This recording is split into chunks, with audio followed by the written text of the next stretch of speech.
আত্মীয়ার্থে হত্যে বালককে নৃশংস খুনকাণ্ডে গ্রেফতার করা হলো 4 জনকে। গণপিটুনিতে নিহত উৎপল মণ্ডলের ছেলেকে গ্রেফতার করা হলো। ধৃত আত্মীয় সহ আরো 3 গ্রেফতার।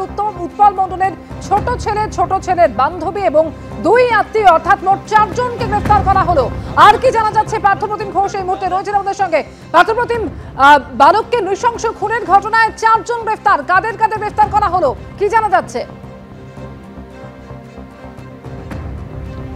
দেখো অমৃতা, এই ঘটনায় গ্রেপ্তার হয়েছে এবং যে বিষয়টা তার পাশাপাশি কিছু জায়গায় ধোঁয়াশা সেটাও কিন্তু বজায় রয়েছে। গ্রেপ্তার হয়েছে যারা, তারা হচ্ছে উৎপল মণ্ডল, তার ছেলে, তার পরিবারের অন্যান্য সদস্যরা, অন্যদিকে হচ্ছে তার আত্মীয়, তারা কিন্তু গ্রেপ্তার হয়েছে। কেন গ্রেপ্তার? কারণ হচ্ছে যে বিষয় সেটা হচ্ছে বালকের বাবা গতকাল রাত্রেবেলা থানায় অভিযোগ দায়ের করেছেন নাম দিয়ে, এবং সেক্ষেত্রে গতকালকে ময়নাতদন্তকারী চিকিৎসকরা জানিয়েছেন বালক কিন্তু খুনই হয়েছেন এবং তাকে একেবারে শ্বাসরোধ করে খুন করা হয়েছে। এবং যে নাম দিয়ে অভিযোগ দায়ের করেছে 7 জনের নামে অভিযোগ দায়ের হয়েছে, তার মধ্যেই উৎপল মণ্ডল মৃত, তার নাম রয়েছে, তার স্ত্রীর নাম রয়েছে শোভা মণ্ডলের, এছাড়া তার ছোট ছেলে ছোটুর নাম রয়েছে এবং আরও একজন আহত অবস্থায় হাসপাতালে রয়েছে, তার নাম রয়েছে, এছাড়া তার আত্মীয়দের নাম রয়েছে এবং তার ছোট ছেলের বান্ধবী, তার নাম রয়েছে। এবং 7 জনের মধ্যে 2 জনের মৃত্যুর ঘটনা ঘটেছে গণপিটুনিতে। একজন এখনও পর্যন্ত আশঙ্কাজনক অবস্থায় হাসপাতালে ভর্তি রয়েছে। আর অন্যান্য যে 4 জন থাকে সেই 4 জনকেই পুলিশ অপহরণ এবং খুনের ধারায় যে মামলা হয়েছে সেই মামলায় গ্রেপ্তার করেছে।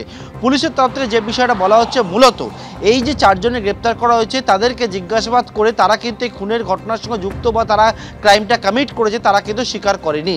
কিন্তু যেহেতু এফআইআর এর নাম রয়েছে এবং সেক্ষেত্রে কিন্তু তাদেরকে গ্রেপ্তার করা হয়েছে এবং তাদের আজকে আদালতে পেশ করে 14 দিনের জন্য হেফাজতে চাওয়া হয়েছিল। 10 দিনের জন্য পুলিশ, তেহট্ট থানার পুলিশ নিজেদের হেফাজতে পেয়েছে। পুলিশ জানে তাদেরকে জিজ্ঞাসাবাদ করে পরবর্তী তদন্তটা তারা এগিয়ে নিয়ে যাবেন, ঘটনাটা কী ঘটেছে সেটা তারা জানবেন। কিন্তু ধোঁয়াশাটা কোন জায়গায়?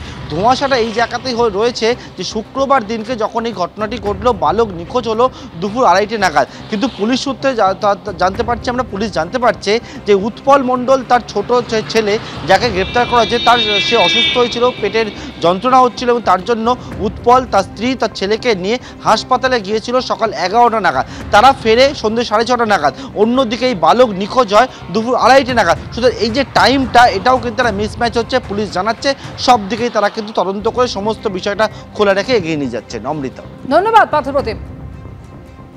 4 জনের গ্রেফতারি আর এই নিয়ে পুলিশ কি বলছে শোনাবো আপনাদের।